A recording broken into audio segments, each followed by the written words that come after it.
সরকারি কর্ম কমিশনের সাবেক গাড়ি চালক আবেদ আলী একসময় কুলির কাজ করা আবেদ এখন শত কোটি টাকার মালিক হতে চেয়েছিলেন উপজেলা চেয়ারম্যান, আর এই জন্য খরচ করেছেন কোটি কোটি টাকা।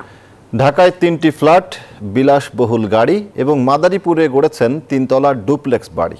নিজের নামে কিনেছেন জমিও। মাদারীপুর থেকে বেলাল রিজভির পাঠানো তথ্যচিত্রে ডেস্ক রিপোর্ট।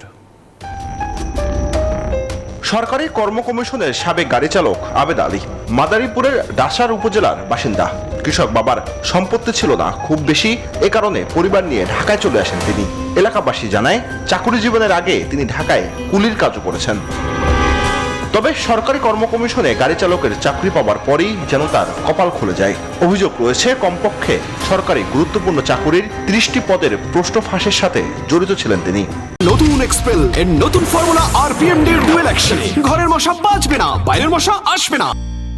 একজন ড্রাইভারের যে লাইফস্টাইল সম্পূর্ণ ভিন্ন ছিল। উনি কোটি টাকার গাড়ি নিয়ে চলাফেরা করতো এলাকায়। মায়ের বারো নিতে করতো বাবা, আজ এখন হাজার কথা কম, আমাকে তো বয়স কম না, অনেক কষ্ট করি ওরে লেহাইছে করেছে। কিন্তু আমাদের এলাকায় তো এইভাবে আমরা চাই না, আমাদের এলাকায় সুস্থতা লোক চাইতাম। এখন এই ব্যাপারটা শোনার পরে আমাদের এলাকার মান সম্মান সবাই গেছে।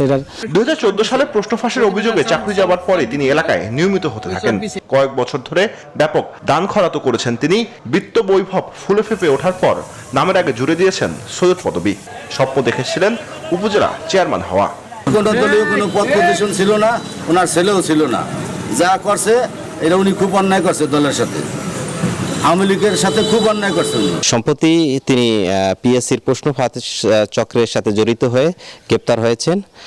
ডাসারের এরকম একটি ভাবমূর্তি ক্ষুণ্ণ করার জন্য আমি তার সর্বোচ্চ শাস্তি দাবি করছি। আসলে মীর থেকে কেমনে কিভাবে সৈয়দ আসলো আমরা সেটা জানি না।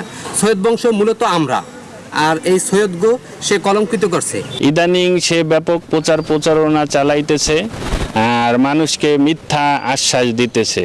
উপজেলা নির্বাহী কর্মকর্তা জানালেন তার বিষয়ে স্থানীয়ভাবেও অনুসন্ধান করা হচ্ছে।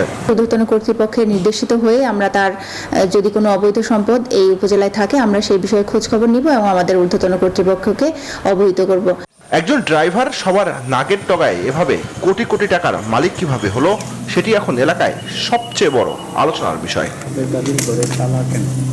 Desk report, news 24।